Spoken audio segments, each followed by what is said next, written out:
Chers amis, le cours de ce soir a une particularité parce que il est consacré exclusivement aux mitzvot que nous accomplissons, que nous devons accomplir tous les jours.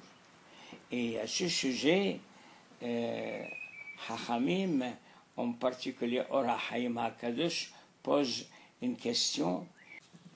Pourquoi HaKadosh Baruch Hu n'a pas expliqué, n'a pas dit telle mitzvah rapporte tel bonheur, telle mitzvah rapporte tel succès, etc. Pourquoi il a caché la récompense des mitzvot?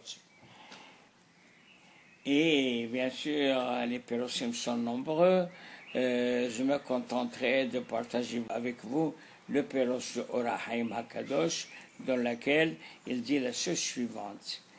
Il y a danger, si HaKadosh Baruch Hu avait dit, celui qui fait cette mitzvah aura tel bonheur, celui qui fait cette mitzvah aura telle richesse.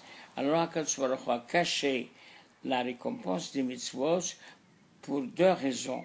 La première, pour que les gens ne choisissent pas la mitzvah dans laquelle ils ont un intérêt particulier. Par exemple, celui qui veut la richesse, eh bien, HaKadosh Baruch Hu dit, eh bien, la richesse, c'est telle mitzvah. Eh bien, les gens, ils ont dit, ben, moi, j'ai besoin d'argent. Alors, je ne fais que cette mitzvah. Et les autres mitzvot n'ont rien à voir là-dedans. Eh bien, HaKadosh Baruch Hu a caché la récompense des mitzvot pour laisser chacun libre d'étudier d'abord les Sim Shamayim et bien entendu le Shachar, la récompense de la mitzvah, viendra de lui-même. Et c'est ce que nous enseigne le Pirkei Avot, Vahavi Zahir mitzvah kala ki b'hamura. Sois vigilant d'accomplir la petite mitzvah comme la plus grande. Pourquoi? Puisqu'Akadosh Baruch Hu n'a pas expliqué, n'a pas mentionné la récompense qu'il donne pour telle mitzvah et la récompense qu'il donne pour une mitzvah qui est beaucoup plus grande. Alors, Rabbi Novi Haye explique que on fait la mitzvah, c'est parce qu'Akadosh Baruch Hu l'a dit. C'est pas pour l'intérêt que la mitzvah rapporte, non. HaKadosh Baruch Hu Amar ve'oseh. Lui, il nous a dit de faire et nous le faisons et la récompense viendra d'elle-même. Et c'est la raison pour laquelle nous n'avons pas trouvé dans la Torah le Sachar, la récompense qu'HaKadosh Baruch Hu donne pour telle et telle mitzvah. Et on voit d'ailleurs que des gens qui ne font aucune mitzvah, qu'au contraire, qui sont pleins de averot, et puis ils sont dans le bonheur, ils baignent dans le bonheur. Hein? Pourquoi? Parce qu'ils sont tombés sur la mitzvah qui apporte ce bonheur. Hein? Et Minhas Shamayim, ils ne savaient pas, mais Minhas Shamayim sont tombés. Et les gens, naïvement, pensent que eh bien, celui-là, c'est un rachat gamour, et pourtant on regarde le bonheur dans lequel ils baignent. Alors, Or HaChaim HaKadosh dit, pas du tout. Celui-là, il est tombé par hasard sur une mitzvah qui apporte ce bonheur. Et c'est la raison pour laquelle nous n'avons aucun droit de choisir, de faire un choix, une sélection en ce qui concerne les mitzvot.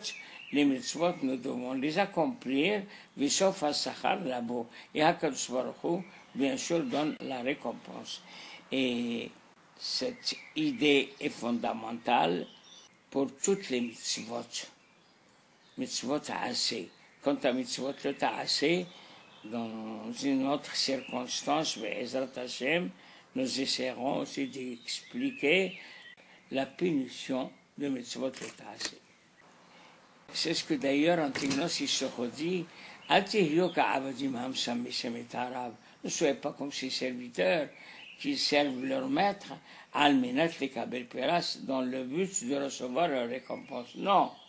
Et soyez comme les serviteurs qui servent leur maître, c'est là almenat les kabel peras sans aucune récompense. Il ajoute, et que la crainte de Dieu soit sur vous. Rabbi Novi Haye dit, Mais quel rapport avec ce que dit Antigone Sissoko? Il dit, soyez comme les astres du ciel, comme le soleil, la lune, les étoiles font leur travail. Ils accomplissent la volonté de HaKadosh Baruch Hu sans attendre aucune récompense.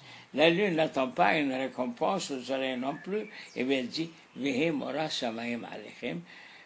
Suivez l'exemple de Yariyah Shemesh Kochavim. Il faut suivre l'exemple du soleil. Il éclaire le monde, mais il sait qu'il n'a aucune récompense pour cela. Les étoiles, c'est la même chose. La lune, c'est la même chose. Si l'homme arrive à cette madriga de suivre cet exemple, de servir à HaKadosh Baruch Hu comme le soleil, la lune et les étoiles, alors c'est Adam Gadol, c'est un homme important, et Bevadaïk HaKadosh Baruch Hu, Kobiyaru Shachar, lui donne la récompense qu'il mérite. Et bien voilà, chers amis, je vous souhaite un Shabbat Shalom chaleureux, un Shabbat Shalom de joie, de détente et de repos, parce que c'est le but du Shabbat. Yom Minucha ou Kedusha le'amecha natata. Tu as offert comme cadeau à ton peuple un jour de repos. Et alors, c'est ce que la Gemara de Betsa explique à Kadosh Baruch Hu a dit à Moshe, va dire à Israël qu'il y a un beau cadeau à leur offrir, qui s'appelle Shabbat. Et ce que dit la Torah, Re'u, que Hashem natal lachem et ha-Shabbat. Constatez, appréciez qu'Akadosh Baruch Hu vous a donné le Shabbat. Et alors on dit, mais pourquoi Akadosh Baruch Hu donne cette forme au Shabbat? On dit, de là nous apprenons que celui qui offre un cadeau à son ami, il doit lui préciser la valeur du cadeau. Il doit lui dire, le cadeau que je te donne a une valeur extraordinaire, et c'est pour ça que c'est marqué Re'u. Comprenez que le Shabbat est un très très beau cadeau. Et c'est pour ça qu'on dit Shabbat Shalom, Shabbat de paix, parce que quand quelqu'un a la paix, il a tout.